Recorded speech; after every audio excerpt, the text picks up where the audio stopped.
Don't call me Gaga. I've never seen one like that before. Live from the City of Angels.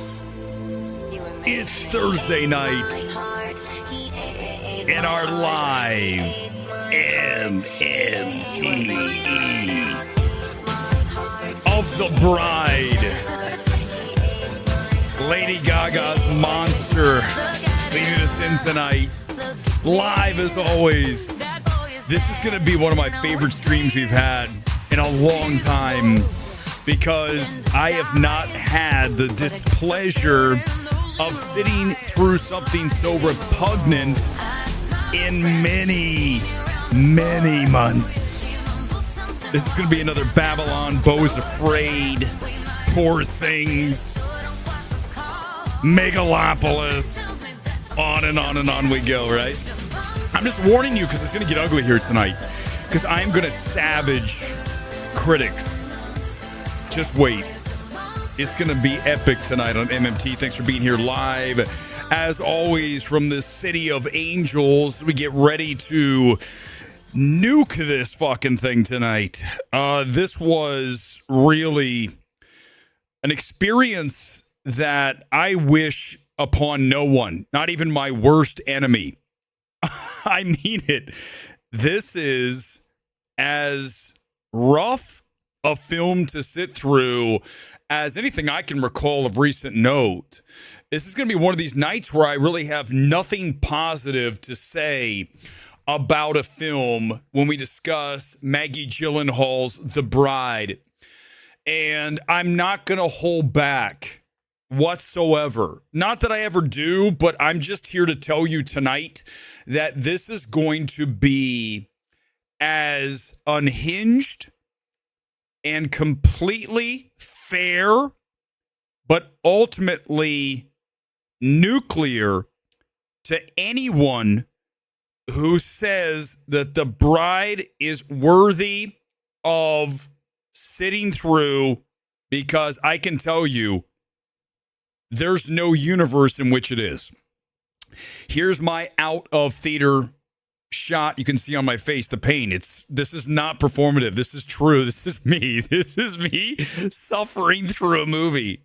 Let me give you the snapshot and we'll break into and break down everything that goes on momentarily. But here it is. Let me just lay it out for you like this. If I am the brand new owner of Warner Brothers, tomorrow morning, I am walking onto the lot down the street here from the MMT studios, and I am firing every single soul responsible for bringing the monstrosity that is The Bride to life.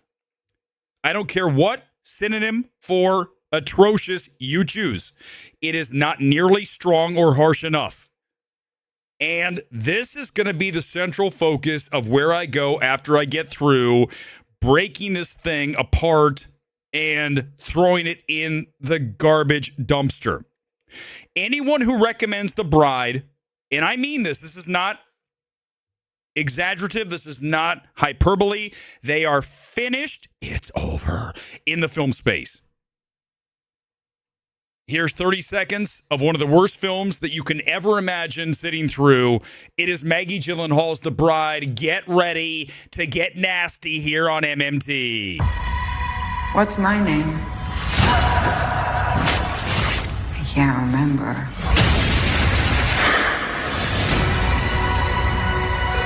I don't want this. I don't want any of this! Frankenstein. It's the dead end of revenge. There's nothing left to do now but live. The Bride. Oh. Can you believe this cost $90 million? Okay, that doesn't factor in the evaluation, but I just want you to sit with that for a second. Warner Brothers greenlit this at $90 million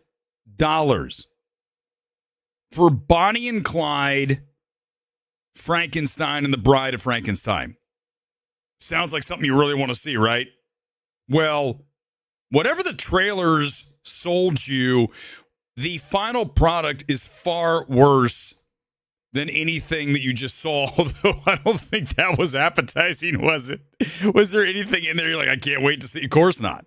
Because, listen, honestly, this is going to be big picture tonight because it really is not just about the bride, but this is why this evaluation, I think, matters more than so many others that we do. This is sheer torture to endure.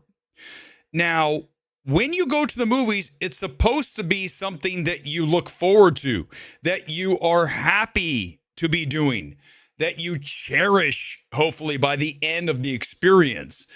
But the bride is the antithesis of everything that I just ran through. In fact, I can tell you how brutalizing this film was. As I'm sitting there today, 3 o'clock showing at AMC Prime, Burbank 16, the number one AMC in the universe. It was about half full at best. Probably less than that. Let's call it 33%.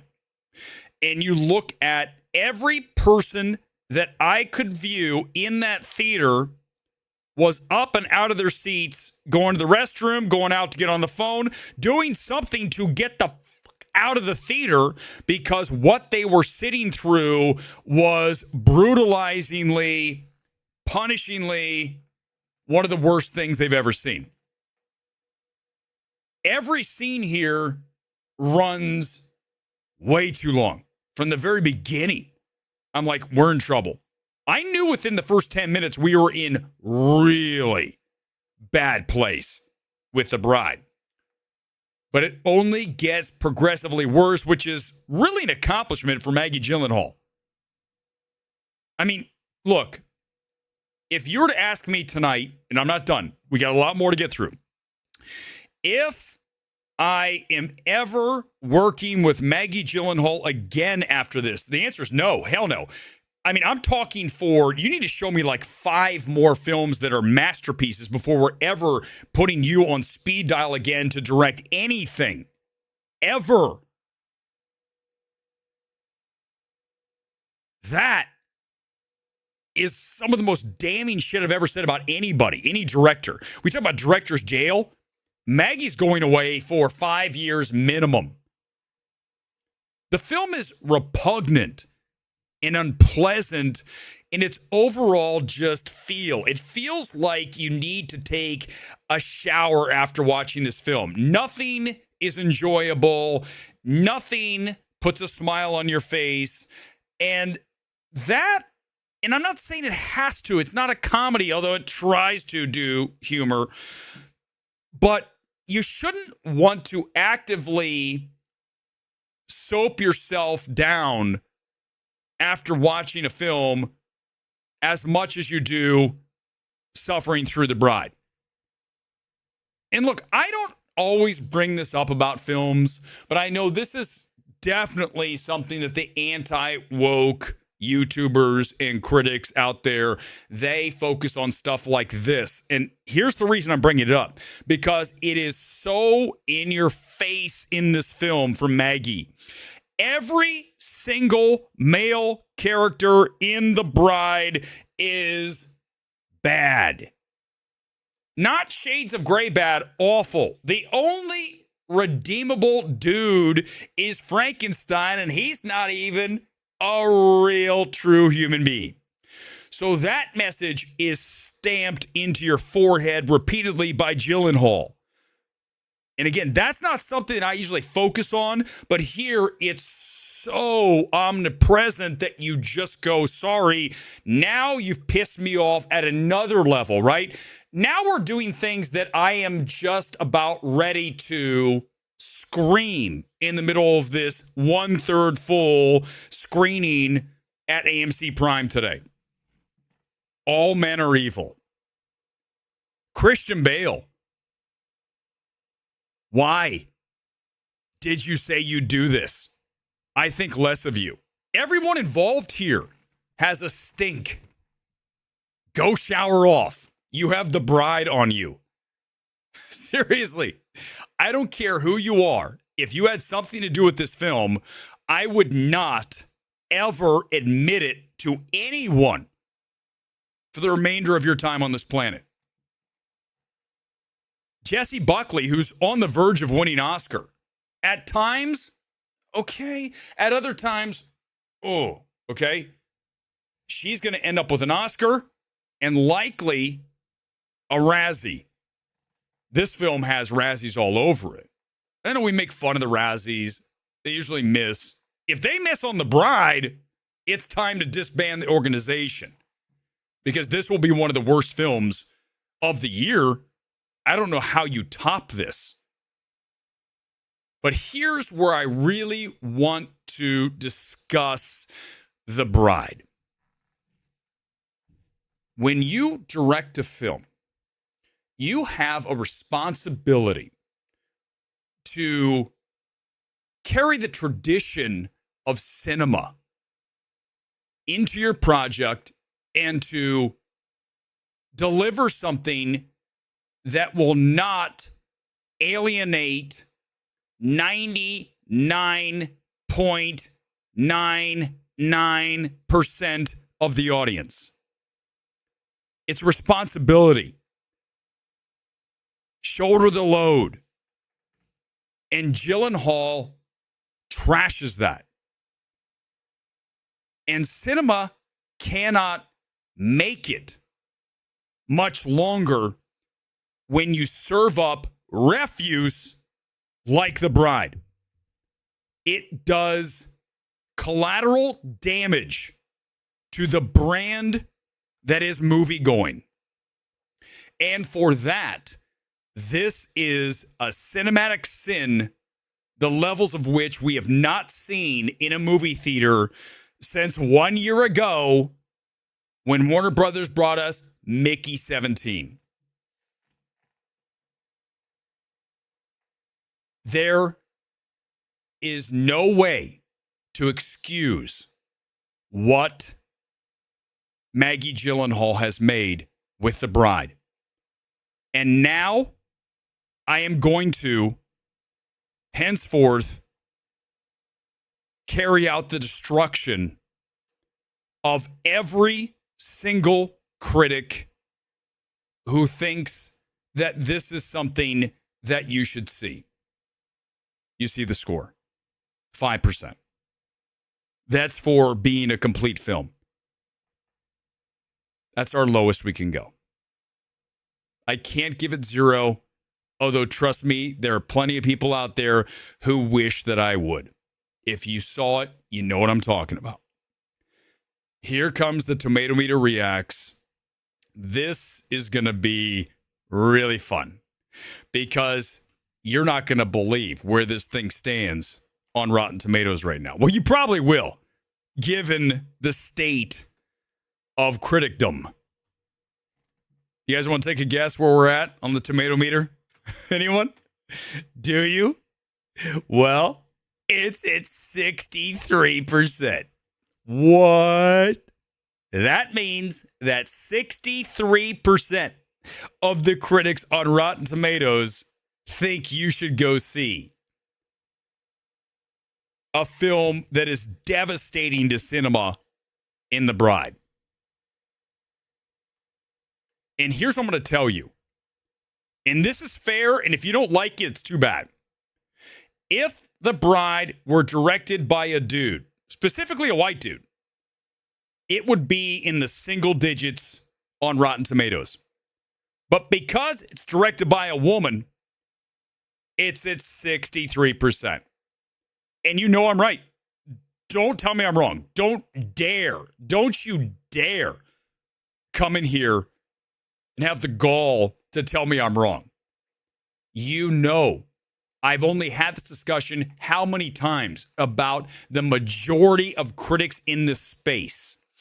They are virtue signaling, left-leaning, and female directors never do wrong. It's pretty rare that a female director, short of a really awful, well, I mean, this is an awful film, so I can't even finish that thought because you didn't do it here. But it's Maggie Gyllenhaal. We love her. She is, remember that last film from Netflix, The Lost Daughter, right? Fine. This is a whole nother level. This is the kind of film, right? I'm dragging them. I'm going through everyone who said it's good. Just give me a second. This is the kind of film, right, that is next level, as I've clearly laid out here over the first 15 minutes. This is not just some small offense.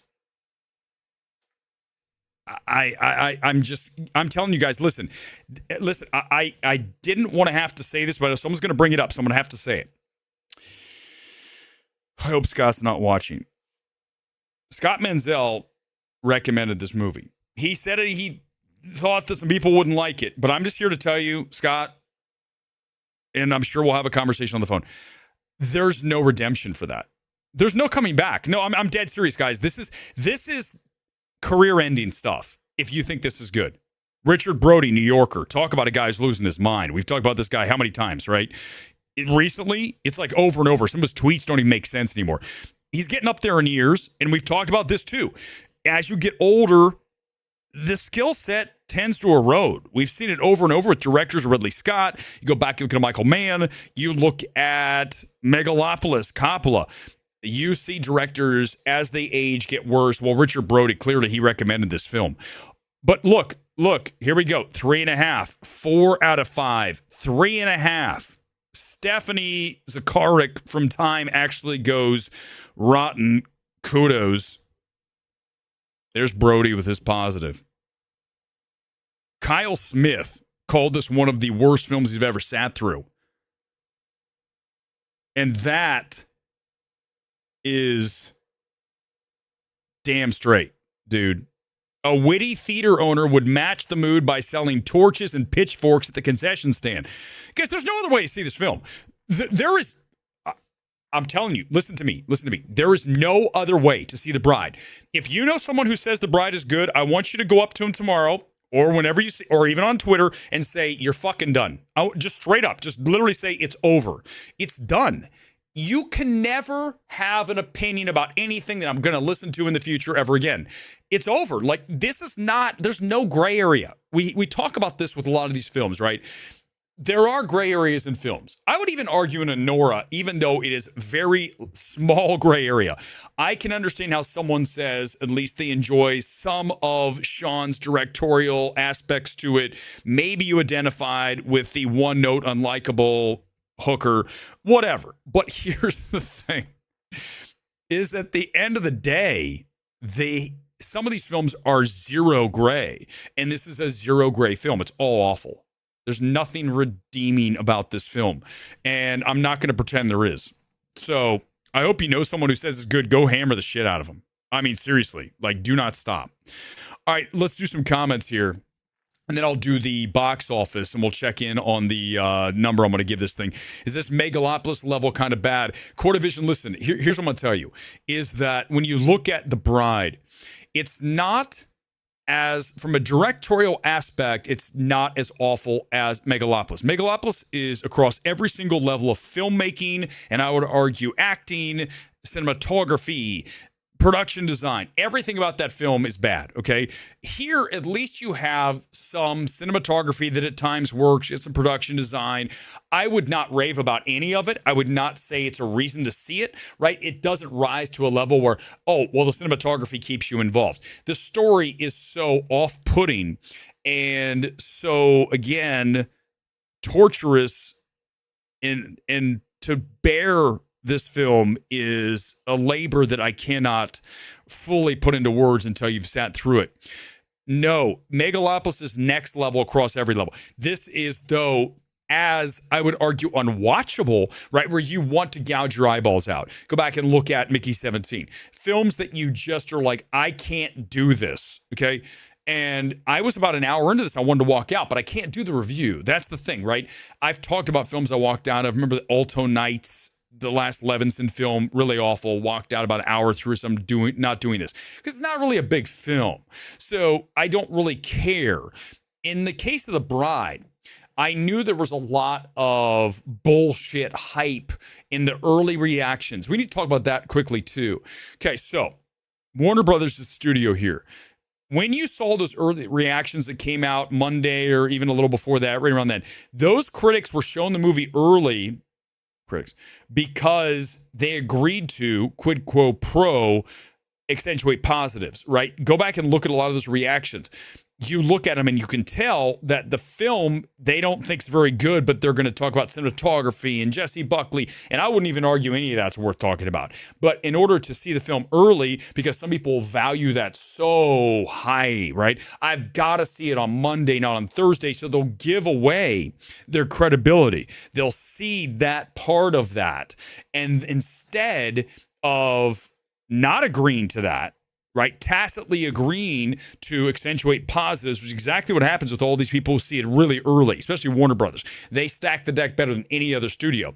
I called this being a disaster a long time ago, okay? And I'm not saying I wanted to be right. It is, okay? This is the thing, right? I can have the expectations. I can think what it's going to be going in, but once it starts, I want to like the film. The problem is within the first 10, 15 minutes, I'm like, uh-oh, we're in trouble. And then it just only deteriorates further and further. So I am as objective as it gets. And objectively, this film is damaging to cinema. This film deserves to have multiple people fired. There needs to be heads rolling because of this film. No question. This is not a joke. This is not something ha-ha funny. Look at Weber's being hyperbolic.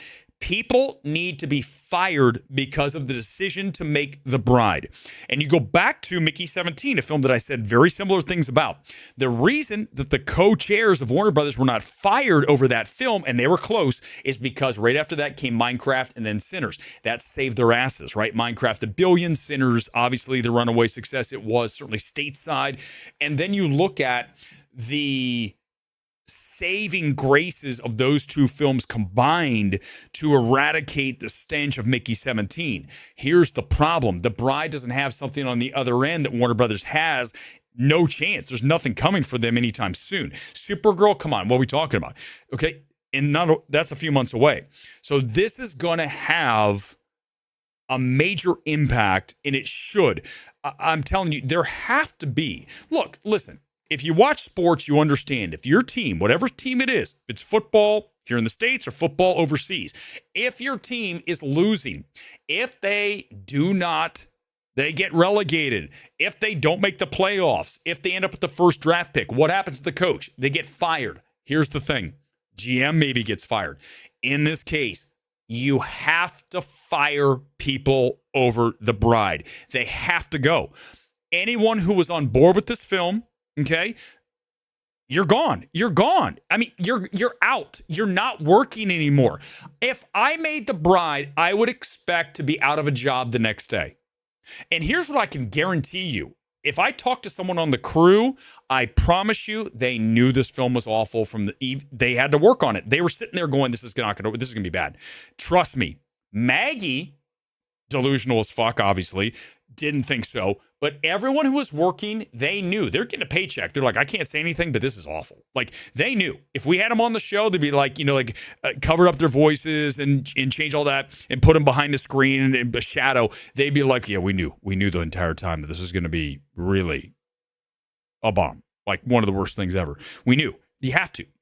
But again, I want accountability. I really do. I need accountability for this. It's not a joke, because you're doing cinema such a disservice with this film.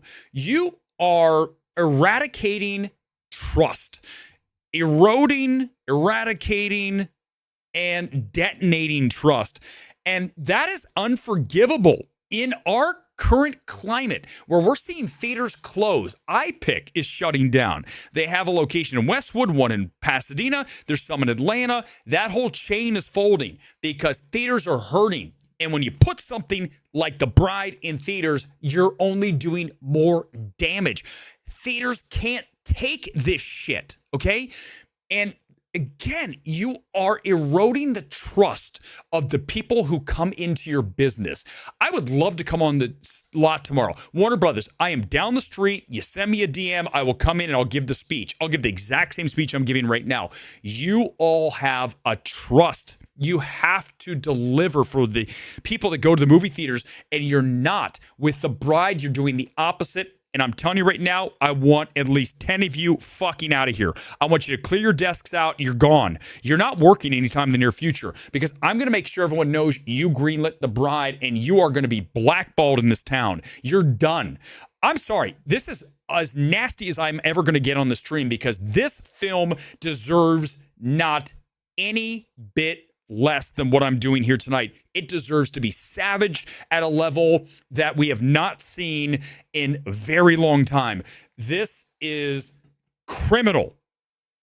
This is a criminal activity, and Warner Brothers, you better fucking fire people. You better fire them. They better be gone tomorrow. I don't want Maggie Gyllenhaal working anytime soon. I'm talking years. I do not want to see her behind a camera for 5 years. She needs to go back and be an assistant director.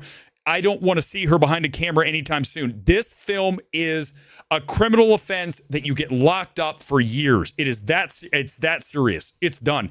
No, this is even worse than Halloween Ends, Luis. This is worse. Halloween Ends is a disservice to the character of, as we know, Michael Myers.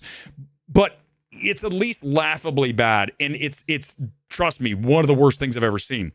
But again, like I said before, when I look at that film, go back and watch my evaluation. I said people need to lose their jobs. This is very similar in that regard. I want people out on the streets. They need to go. You have to make it happen. There is no way you survive this.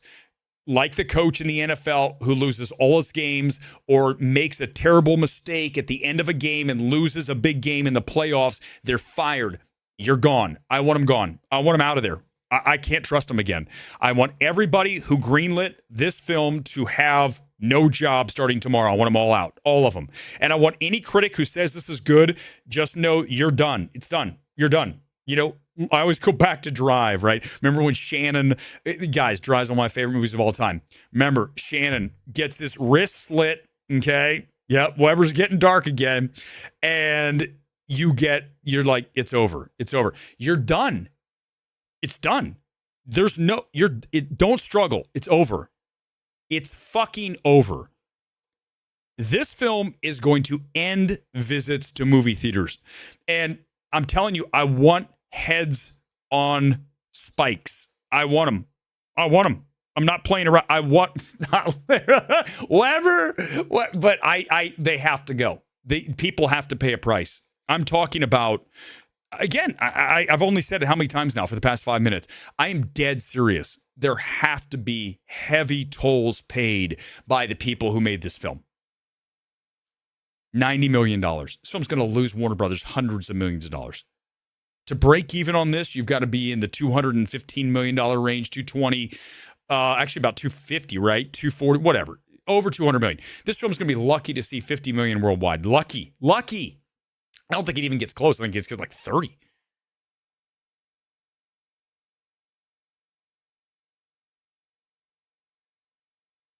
I'm fucking angry, man. I am so fucking angry because I love going to the movies. And this is an unforgivable crime against cinema. It's unforgivable. Unforgivable. Any other comments? I mean, I can't even. I almost want to just start screaming even louder. I'm so fucking angry right now. You don't even know, guys. You can see I'm literally shaking trying to stop myself. This is it's crime. It's a fucking crime. Film's a fucking crime.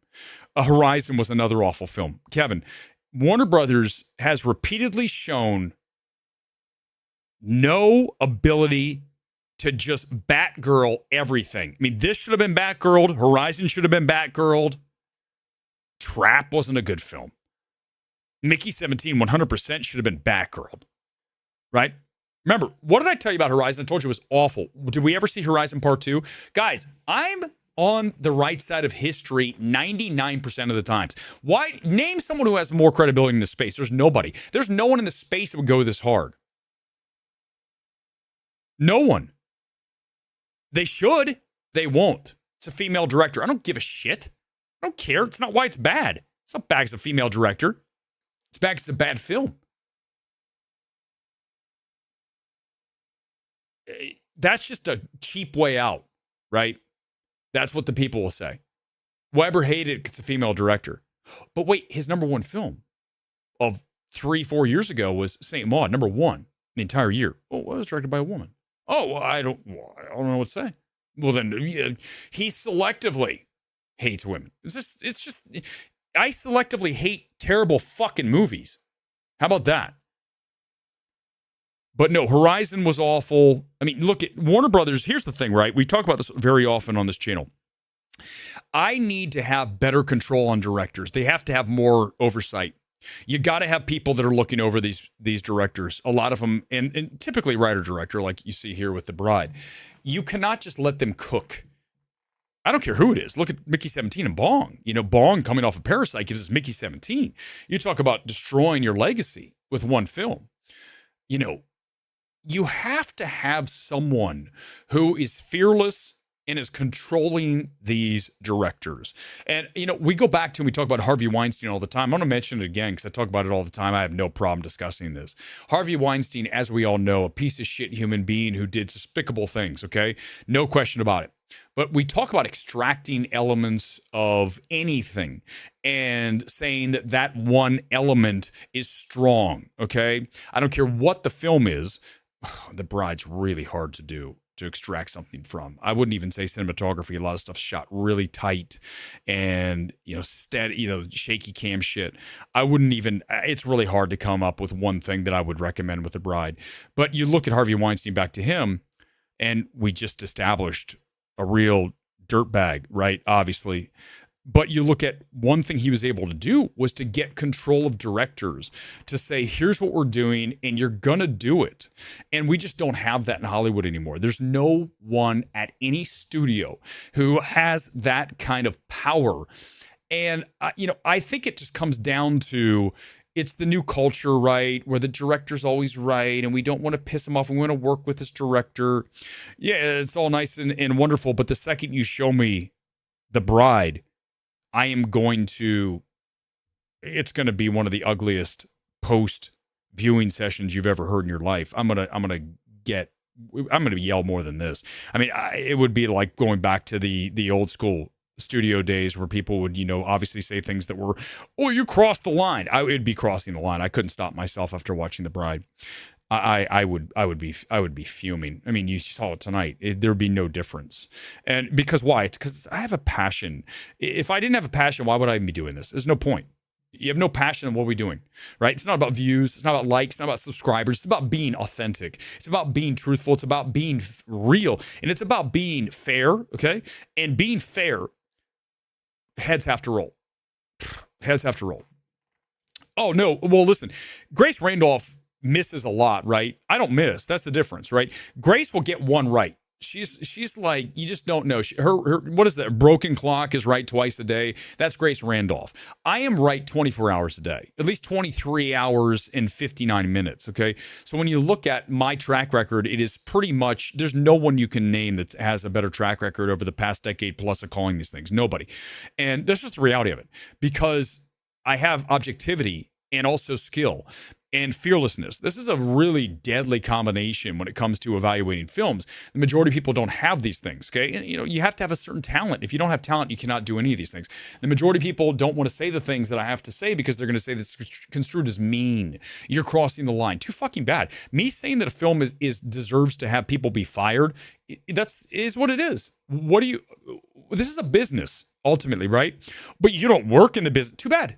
You don't think I can have an opinion? You don't think my opinion is hella more valued in the space, and trust me, even in studios, than a lot of people work in the studios? You guys don't even know how many DMs I get. I tell you guys all the time. I have all kinds of people watch this channel. This dude's the real fucking deal, because there's no one else who can do what I do. They just don't have it.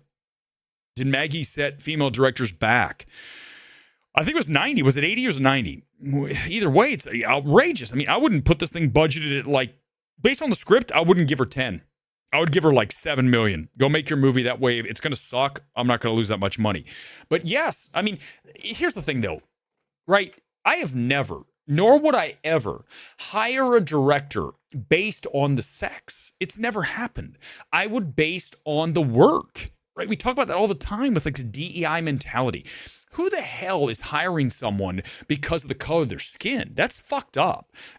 Imagine that. Imagine you get a job and you find out after you get the job, the reason we hired you is because you are white, because you are black, because you're Latino. What? Wouldn't you be like offended? I know I would be. I'd be like, you didn't hire me because you thought I was the best? You thought I was a white dude? Okay, no one, certainly not me, I pray, is hiring someone because it's a woman or a man. I would never do that. Never have. I've never valued a film one grade higher or lower, 1 percentage point higher or lower, based on the race, sex, religion, identification of said director, actor, whoever. Doesn't matter. What matters is the product. And I can't even, this is like something, I don't even want to think that way, Gone Girl, right? I don't want to, because that's not how I operate. It's so funny how a lot of times I see stuff like that, and it just, I'm not saying you think that, Gone Girl. I'm saying you're throwing it out there as a conversational piece. I get it. But it's weird for me because as soon as I hear it, I go, I never thought of that because I don't think that way, right?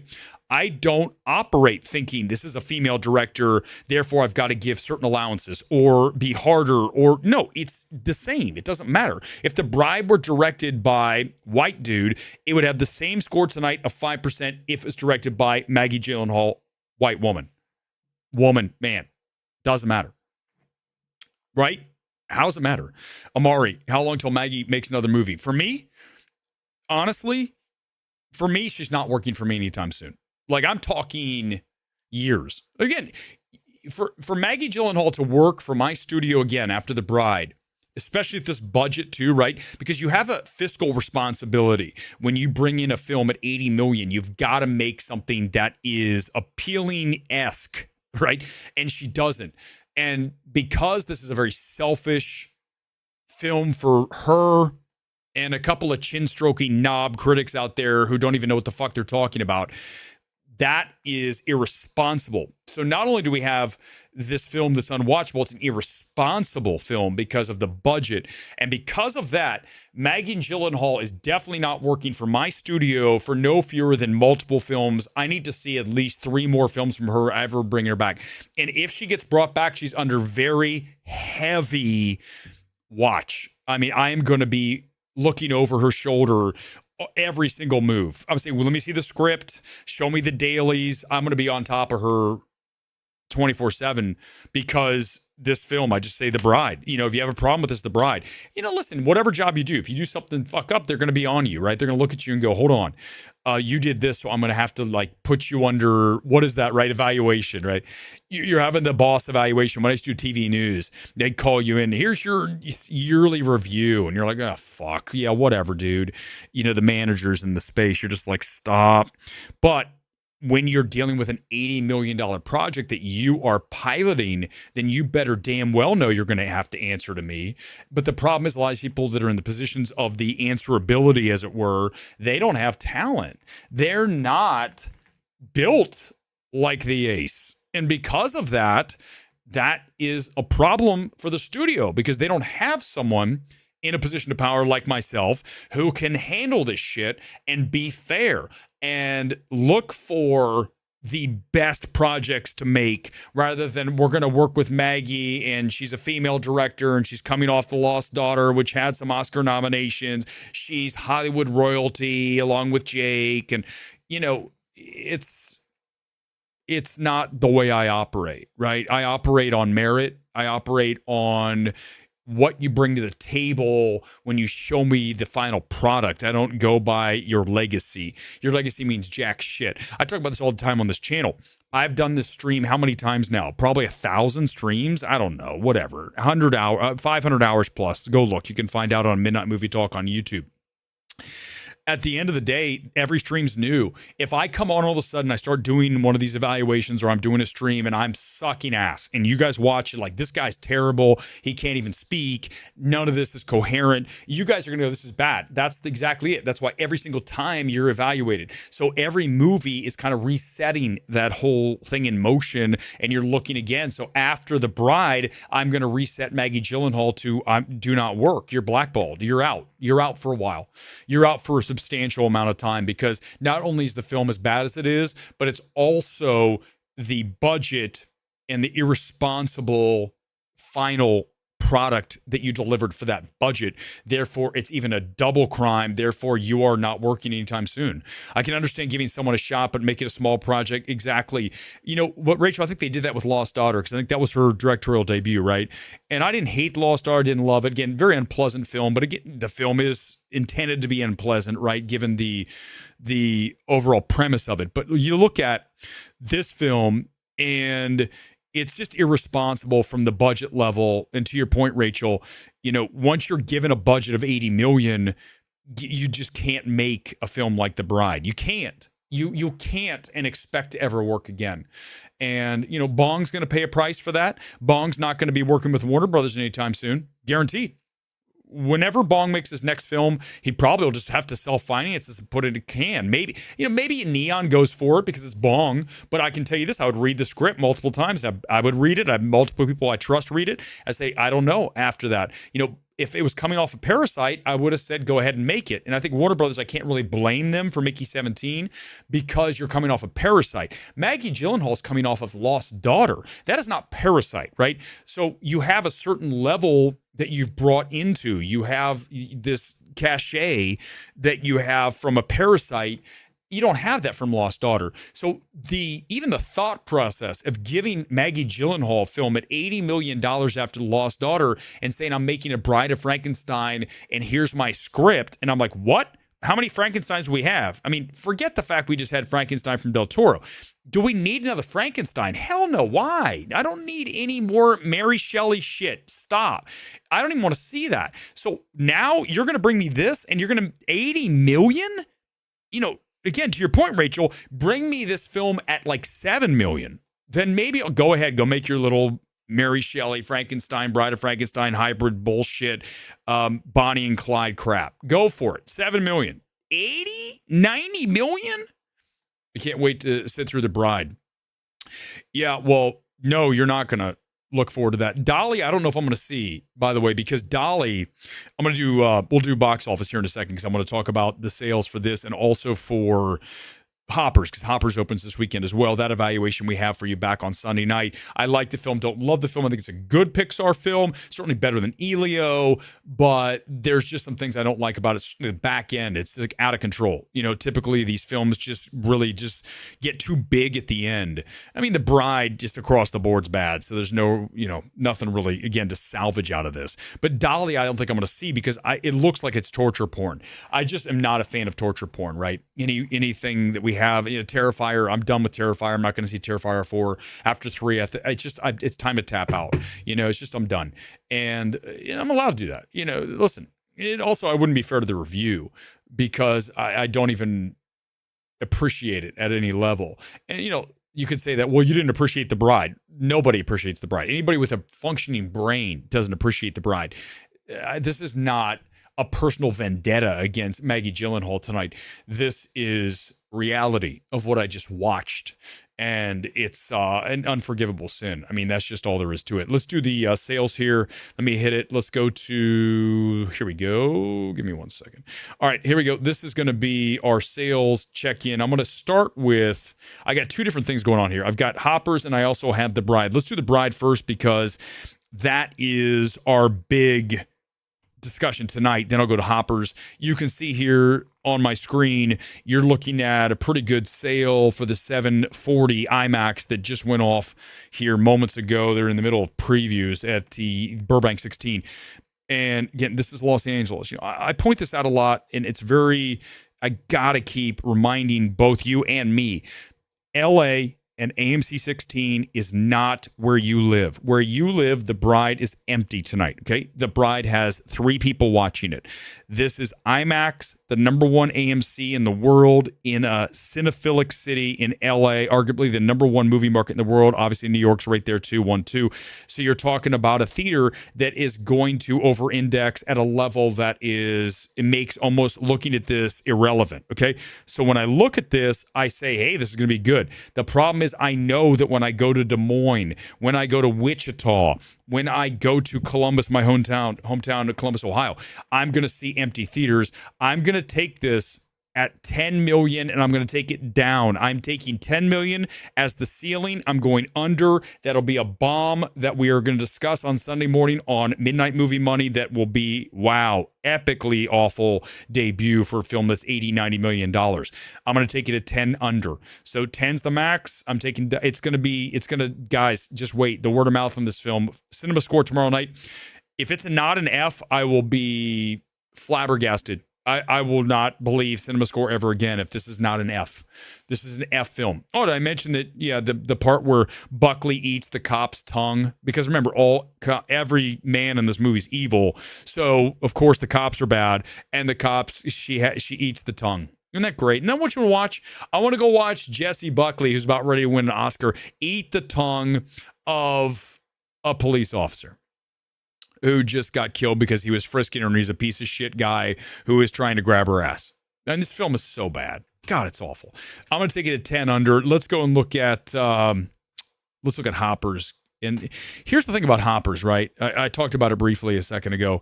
It's already gone. I'm gonna see if I can find Hoppers here. As I hit it, the sales are already gone because it just went off like 5 minutes ago. Let's see what I got. Give me a second. Let's go to the 9:50 is too late for Hoppers. I got to find something that's a little bit. Is there like an 8 o'clock Hoppers? It's a family movie, right? Let me see if I can go to Universal. Maybe Universal has a Hoppers we can check out. But Hoppers is really a test for Pixar after Elio. Are people still interested in the brand? This is a pretty small theater for Hoppers because, again, it's a family movie. It's going to do well on Saturday, Sunday.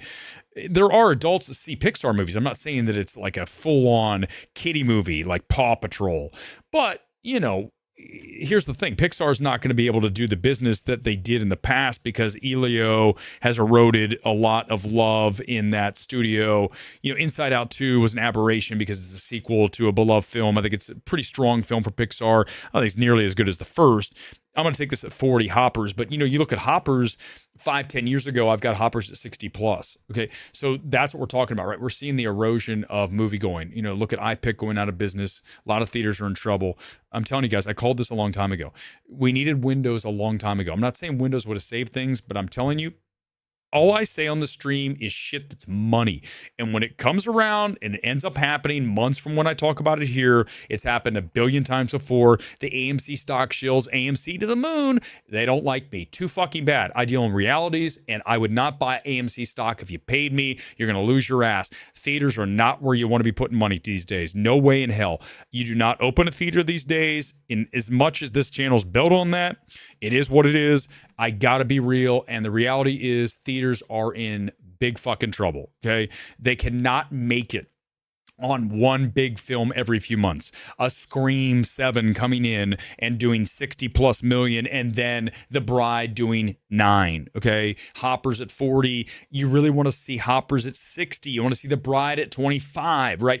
Because we're seeing everything come so far under, and The Bride doesn't deserve to be at 25, but I'm saying even in 2019, 2018, The Bride could get to 15-20. So now we're minus 33% minimum on where it really could be on the floor. You see what I'm saying? So if it'd be 15, it's at 10, that's minus 33. And so that's a problem, right? We have lost at least 33% of the audience since 2019. And you can't see it in the Barbenheimers and the No Way Homes and those kind of films. But you can see it across the board. If you have a local indie theater, they're in big trouble. I go back to my hometown of Columbus, Ohio. We have the Drexel. The Drexel was where I used to go when I was a kid. It's the little mom, pa independent theater. I'll bet you it's out of business in the next couple of years because people are not seeing independent film on a level they did pre-COVID. No question. We see it over and over with all these films. Hoppers, you got 50 to 60. I'm taking 40 as the floor here, not the ceiling, right? So the ceiling for Bride, I think I'm going to take it at 10. The ceiling, that means the top of the ladder is 10. I think Hoppers, the bottom of the ladder is 40, and I could see it push. I like Hoppers. I don't love Hoppers. I think you'll see what I'm talking about. The concept is interesting, an avatar animal thing. There's some laughs. I'm not going to argue that. But at the end of the film, you're going to be like, too much. I need this thing to wrap. I really wish Hopper came in at about 132 instead of 145. Lose about 15 minutes, certainly 10. And you're talking about a better film. over and over. These studios just have no way to get these things under control. There's just a lot of missing talent at a creative level, at the studio level. Listen, I've said it a billion times before. You bring me in tomorrow, we're going to make great films every single time. I'm just not going to make bad films. It's not going to happen. Oh yeah, no, I wouldn't. I just wouldn't release them. I'd send them back in and say reshoot. We're not releasing this. It's not good. They'd be like, it is good. No, it's not. Whoever told you it's good, they're wrong. It's bad. Go back in. I need you to reshoot. Need you to just, maybe scrap everything and try again. I mean, seriously, we're only releasing good things. We're not releasing this crap. And the Bride would have been backrolled. 100%.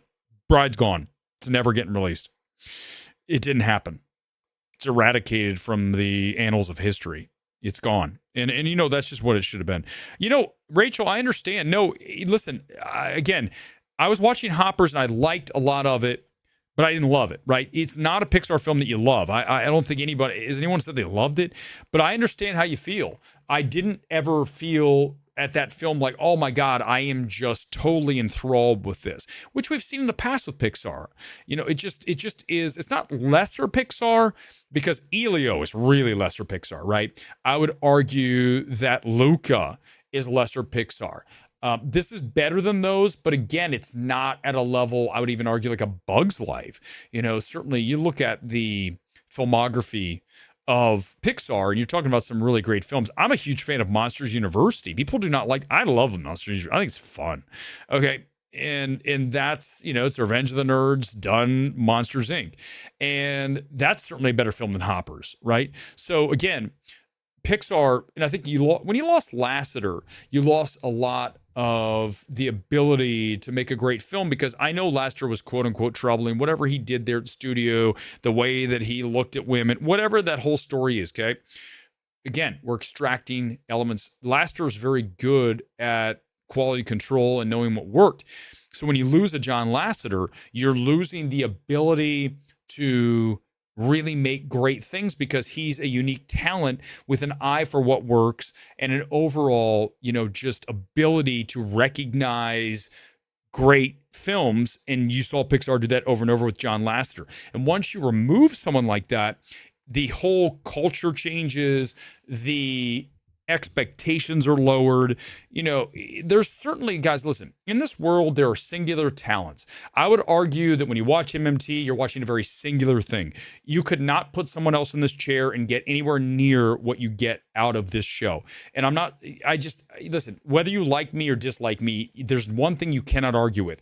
It's very singular. What I do is almost impossible to ape.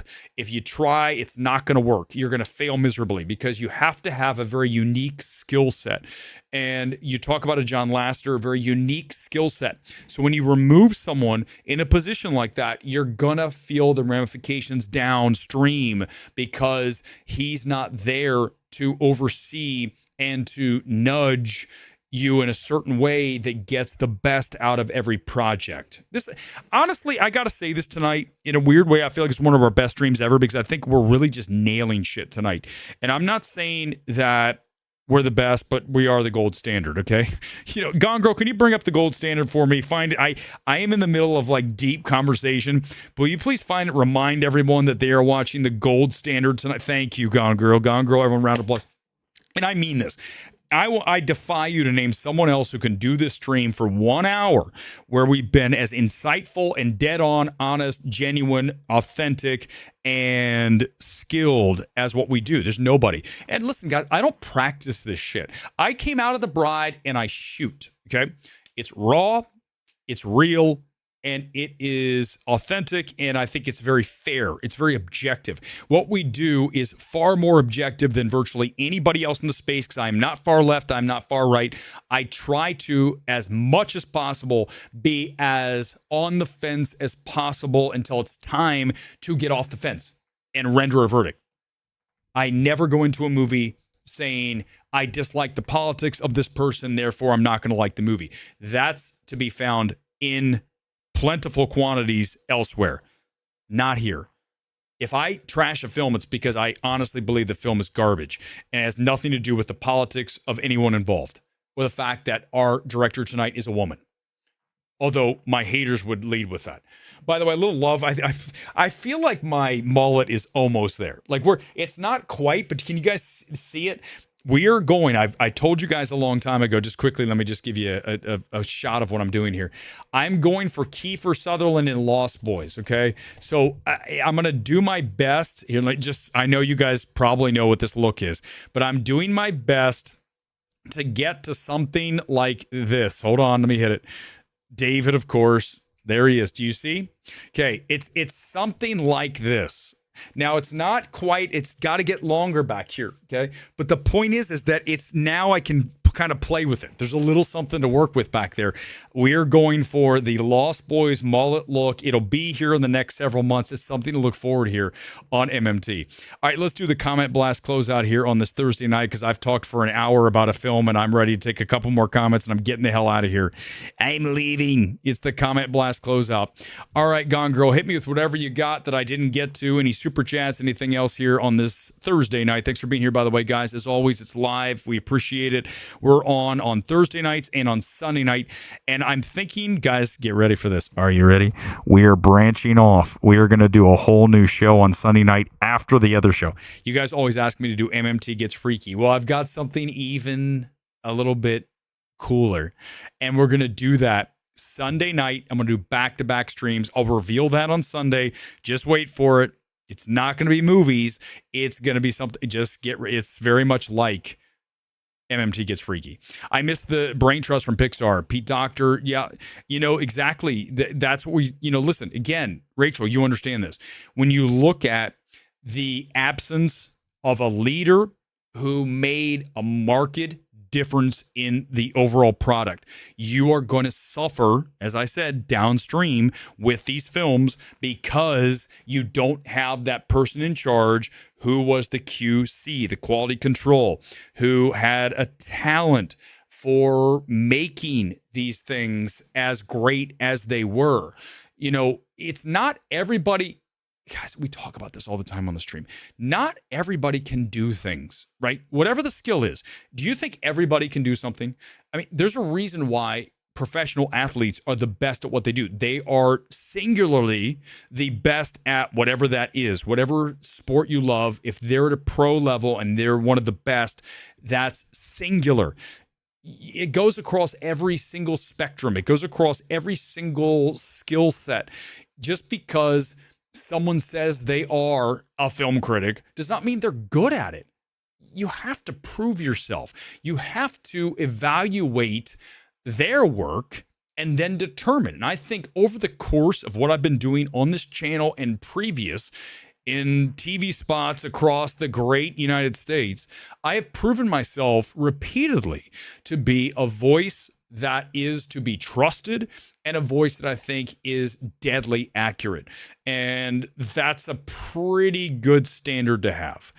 I think listen, I know I would, Kevin, I say this a lot. I really would have been a good wrestling manager back in the day, like talking a bunch of shit with my wrestlers, then hiding behind the wrestlers. But if need be, take my shirt off and show, look, he's actually in pretty good shape himself. I would have made a killing. God darn it. Why did I choose to do what I do? But here's the thing. Is that I enjoy doing these streams. They're fun for me. I think that we need this kind of discussion because we live in a world full of people that are phony as hell. I can't stand phony people. Phony people suck, right? There's so many people out there that are grifting and they pretend to be one thing and they're not, and they always let you down. I can tell you this. You might have been quote unquote let down by me, but it wasn't a whole lot. You never found, oh, Weber did this. Look, trust me, there's enough people out there who would come after me for shit. They, whatever reason, I've got a target on my back. They don't like the fact that I'm so outspoken. You don't think people digging? Weber, let's see, does he have any domestic violence things? Does he have any right there? All that shit. Good luck, motherfuckers. That's the reality. But the thing is why would you not want to appreciate what's happening here? Because nobody in this space can even compete. It's not a competition. I say it all the time, and I mean that. I've been doing this long enough on the shows going back to 2022. You look at just this show alone and look at the quality from then to now. Nobody is close. This is live. I am not editing and cutting and pasting and that shit. When this is over, it's fucking over. And that's the reality of it. And I defy you to find somebody who can do this for 1 hour straight solo and to nail as many fucking times the topics we talk about as I do. I defy you. You will not be able to. I don't care where you go. I don't care if you go to politics. I don't care if you go to sports. I don't care whatever you choose. You will not find someone who can nail this shit as much as I do. It's a gift. It's a gift. I'm just being honest. You have a gift in whatever you do. I have a gift doing this. Okay. The studios know it. All the studios know who I am. They do not love me. Do you know why they don't love me? Because my weight in my words is very impactful. When I say something is awful, it gets noticed. I have people in my DMs, directors come in and say, dude, I wanted to say this, but I couldn't. Of course you did, because you can't say these things in Hollywood, but you knew what I knew. Go back to Horizon. I told you guys I had a director you all know come into my DMs and say, holy shit, everything you said on your stream about Horizon was dead on. I cannot believe people think this film was good. I'm like, dude, it's not at any level. And that's the thing is you build trust, you build credibility, you build impact, and the studios hate that. The majority of people there's no one in the space who has more impact. Nobody, not one, because they fuck up and say a film like Bride is good. The Bride's death. The Bride is death. It is death to your credibility. It is done. It's done. There's no, it's going to take you years to recuperate. It's that big of a miss. And everyone, the 61% of people who gave this a fresh tonight, 61% of the critics are done. Like, that's a huge swath of critics that are just poof, history, over. Yeah, Kuzma, if they would bring me in a studio head, we would be the best studio. We would rock. We would kill it. Straight up. From day one. IFC. I'll start at IFC. Give me IFC. I would start acquiring films that I believed in quickly. Like, I would make it happen fast. I know a good film when I see it, and I would be right in there going, let's get this right now. This is our film. You go back and you look at a film like Lurker, right? Lurker's a very good film. Mubi ended up with it, but I can tell you this, I don't think they paid much. If I were a studio, I would have bid the max within reason on Lurker, and I would have built a huge campaign around it for awards. It's that strong. It did well at Spirit. I think it could have done better across the board. You look at that film, you look at a film like, obviously, an After Sun, which A24 picked up. I would have bought that site, just bang. Sound of Metal, I would have paid top dollar for. These are films that debuted at Sundance or other places that were up for, up for sale. I would be deadly in that situation, because I would also pull people off of sales. Say, no, we're not buying this film. It's bad. We're not doing it. Nope. I mean, you can, but I'm going to tell you right now, I don't back this film. If you guys want to, go ahead, but I'm just going to let you know, whatever happens with this film, success, you own it. But I'm just telling you, I have nothing to do with this. I need to make sure everyone's got to know that I voted against this. I will be very loud about that. That's the thing, right? Most people aren't. They're like, I want to protect myself. I don't want to look like... I don't give a shit. You have to be fearless. You have to be objective. You have to be relentless. We got all that stuff. Any other comments, and we're out of here on this Thursday. Fun. I can't stress enough. Wait till you see this. Yeah, Bleecker Street needs help. Listen, if Bleecker Street wants me, I'll come on. But I'm telling you, I don't know what money I have to work with. I got to have something to work with. I can't just get these films if you give me no money. But I can tell you this. I would know what to acquire if I had the budget. You give me the budget, we're going to get this, this, and this. Also, you bring me a script. Yes, no, yes, no. End discussion. Test screen. I say this all the time. If the studios would just bring me in for a test screening, I would make them a fucking fortune. You don't need the 300 people coming in for their $5 Amazon gift card. I need you to give me the $1,000. I'm going to round up to 1,000. I want $1,000, and that's cheap as shit. I want $1,000 to walk in, get rid of all these people. I want the whole line out. I want them all out. I'm going to walk in. I don't want anyone else in here. I want you all to leave. I'm going to sit here. I'm going to come out, and I'm going to give you my notes. Bang, bang, bang. Here's what you got. This is what you need to do. Sometimes I'm going to say you can do this, this, or this. Sometimes I'm going to walk out and say, you're fucked. This film's awful. You guys are dead. The only thing I would give as a note in that case, make this as short as possible. I want you to get that runtime down to like 91 minutes. I don't want it a second over that, okay? 89 would be better. But you need to know there's no salvaging what I just watched. And from what I understand, The Bride went through test screenings and it was awful, of course. But again, I don't need other people to tell me that. I know from tonight, and that's the test screening result. Can you imagine watching the test screening of The Bride? I would have we're Batgirling this. Because that's the first thing I'd say, right? Come out of The Bride. What do you think? I said, listen, can we Batgirl this? You guys know Batgirl, right? That means we're never showing it. It's so bad. It's gonna damage the brand. We're gonna put this in a vault. Okay. We're gonna put it in Capone's vault. And we're not gonna open it with Geraldo. This thing's gone. Okay. We're gonna bury it under 50 feet of crap, right? 500. Well, the line from Moneyball that I always use, right? There's 50 feet of crap and then there's us. Well, that's Batgirl, in this case, the Bride, even further, 500 feet of crap. You have to just make these films disappear like the mob would. Bury it in the end zone of Giant Stadium. It's gone. It's never happened. Maggie Gyllenhaal, you're not working with us anytime soon. That's the result tonight. And if that's too mean, so be it. It's what we do here. It's fair. What I just did, everything I said was fair. And that's the way we do it. Thanks for being here on this Thursday night. MMT gets rejuvenated and ready again for Sunday night. I've got to figure out what I'm going to watch because I'm not going to see Dolly because it looks like torture porn. Now, if someone's going to come tell me in the comments here, once I'm done here, come in the comments and tell me if Dolly is torture porn, I'm out. If you think it's not and you believe that, and I can trust you, maybe I'll see Dolly. If not, I might have to just roll the dice on some random film this weekend. I have no idea what it'll be. Something like Night Patrol from a few weeks ago, right? That zombie LAPD movie. I'm sorry, vampire. So we might have to roll the dice with something weird on Sunday, but I try to have at least one evaluation Sunday night because it's not Oscar Sunday. So we're going to have to kind of piece together a show. I'll figure out something that's the main topic, and then we'll go from there on Sunday night. But it's always a pleasure being here live from LA. Thanks for being here on MMT. We are out again. I will see you on Sunday. By the way, tonight's kit, LAFC. MLS is back, and so is my MLS collection. I have too many jerseys. I told you guys that. Good night, live from LA. Thanks for being here. Goodbye.